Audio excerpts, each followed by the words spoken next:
name is Megan Morris. My student ID is 454092, and today I will demonstrate donning, doffing, sanitization, disinfection, and wrapping of instruments. First, we start by washing our hands. Proper hand washing prevents microorganisms from forming on your hands and for any further contamination of anything else before we apply gloves. First, you'll make sure your hands have no jewelry or anything on them, and if they're not visibly soiled, you can use alcohol-based hand rub approved by the Government of Canada, 60 to 90%, and it has to be registered with DIN. So to apply the hand rub, you'll rub it like so, getting around your wrists.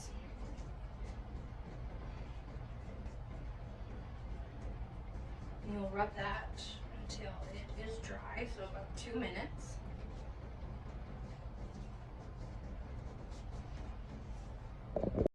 Perfect. Now that we've applied the alcohol-based hand rub because your hands were not visibly soiled, we'll begin by applying the PPE, which is called donning.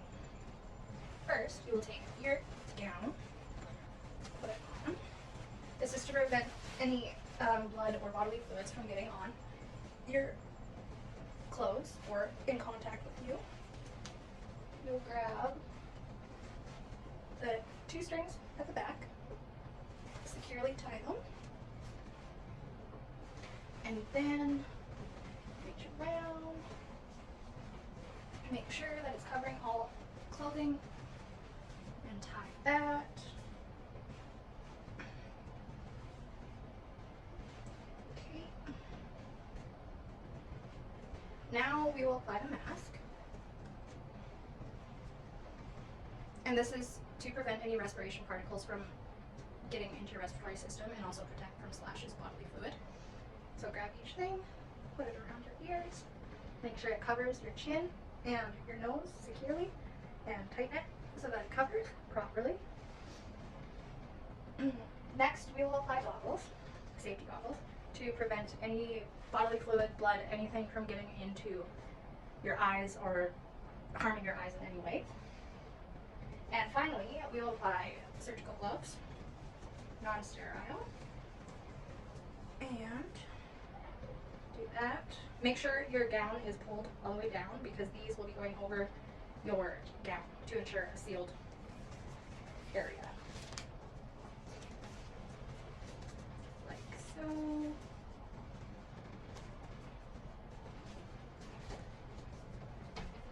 Like so.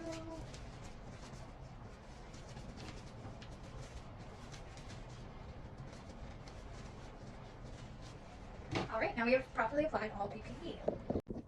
Alright, now that we have our PPE on, typically we will wear an apron, heavy-duty gloves, and goggles to prevent splashing and prevention of sharps cutting you or anything. Now if sanitizing of instruments, if you have to move the instruments from one place to another, you have to make sure they're in a basin labeled biohazard. And then and sharps will have to be in a separate basin. And then now we will begin sanitizing the instruments. Alright, so all the instruments will be placed in a basin with warm water in a sink. We inspect all the instruments for any debris or anything. Now these are sharps, so scalpels. And for the purpose of this, we will scrub them under warm running water, and then rinse in hot water, and then you'll place on a cloth to dry or paper towel.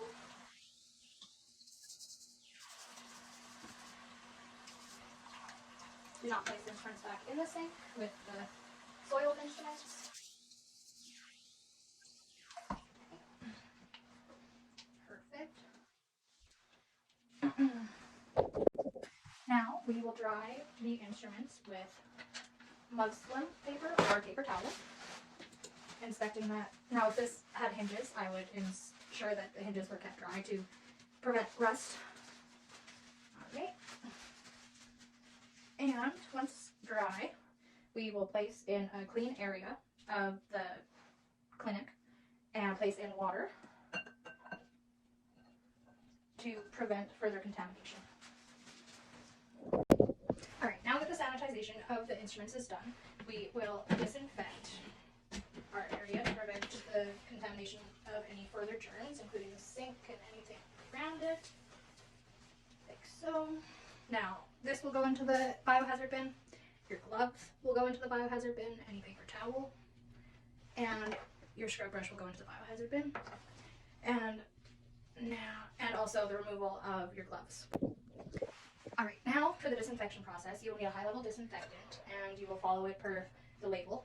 And typically this would be a basin, but we're working with a metal or a glass bowl. And so, sorry, pardon me, I know you're not supposed to touch your face or anything. Now you will remove the sharps and place it into the area.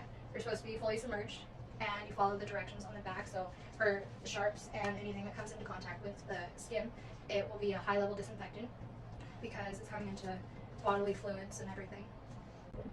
Now, high-level disinfectant would be parasitic acid or something along those lines. I know there's many that you would use, and you follow the instructions for the label. Obviously, I'm not using parasitic acid today for the purpose of this experiment. I'm using bleach, but since they are scalpels, they would be put in a high-level disinfectant because they come in contact with blood and they slice through the skin.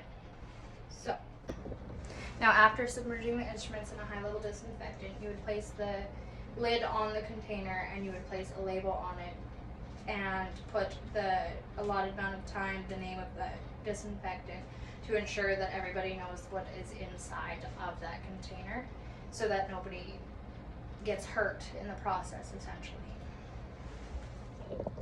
Alright, now for the doffing process. So first, you'll remove the gloves. So you go into the lip, pull it down, grasping the glove in this hand. Now for your other one, you're going to go into the lip, being careful not to touch the outside for cross-contamination reasons, and slide that over so that only the outside or the inside of each glove is showing. Then we would wash our hands, or in my case apply alcohol-based hand rub, and ensuring that that's okay. Okay, next we would remove the gown, and now we would untie it. My hair wouldn't get in my way. Typically I would have it pulled back, I just forgot. So, untie it. And the gloves go in the biohazard waste bin as well. Now, grab each of these corners, being careful not to touch the outside of the gown.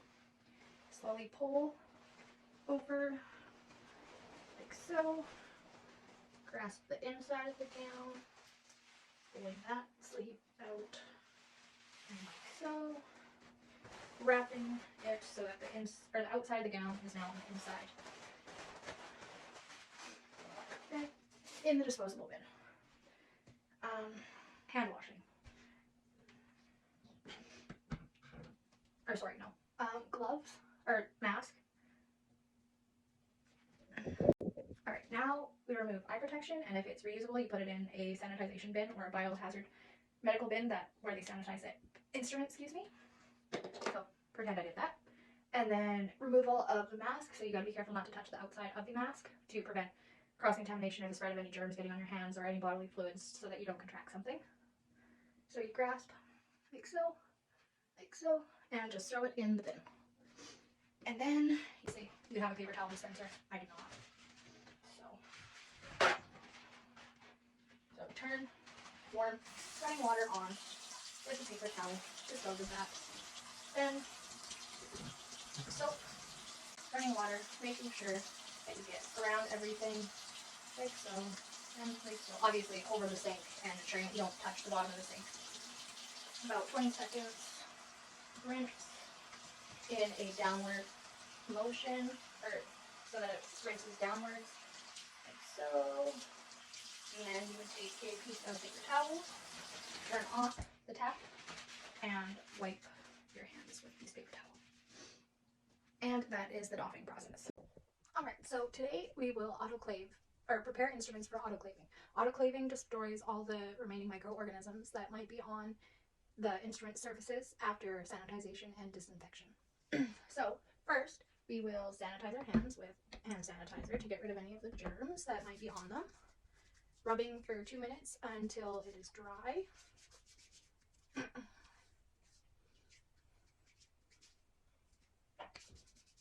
Okay, and then you'll take disposable gloves and apply those.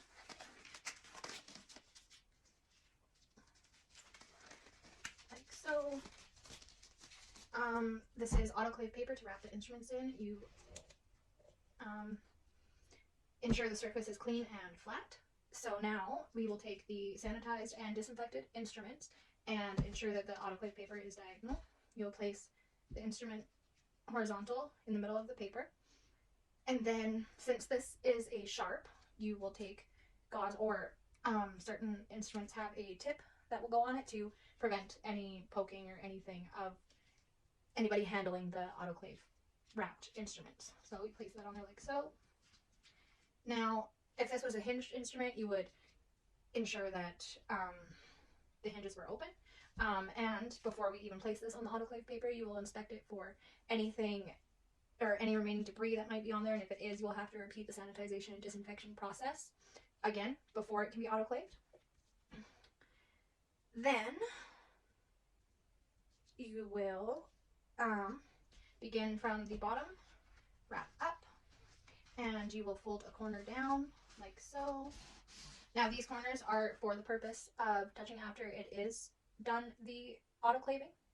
And then you will take this corner, fold it over, and then repeat. Take this corner, fold it over like so. Oh, sorry, my bad.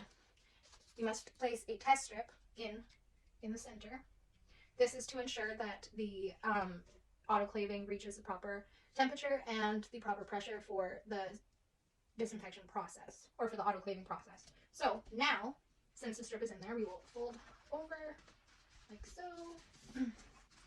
fold back over, fold this over like so, and then fold this over like so. Obviously it would be wrapped a little prettier. Now you take your autoclave tape, which I have prepared. It makes the process easier if you do have it prepared. So then you tape like so and wrap around like so. And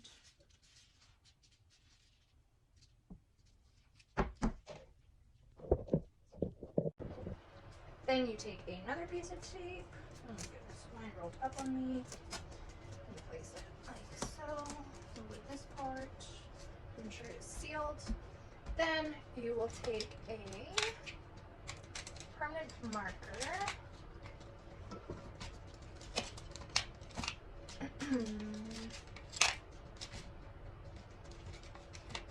Typically black. Sorry, I should have had that prepared. Then you're going to label the package with the date, what is in it, initials, your initials, and then this is to ensure that people know, or other people who are taking the instruments out of the autoclaving, to make sure that they know who autoclaved it, the date, and when it was autoclaved, and also how to handle it with what contents are in it. So, initials, date, so January 2024, and scalpel, and then that will ensure that everybody knows what is in it and when it is supposed to. And then never use a ballpoint pen to puncture the package, or so that it doesn't puncture the package. And then you place it in the autoclaving device. And then you remove your gloves and dispose of that in the biohazard bin.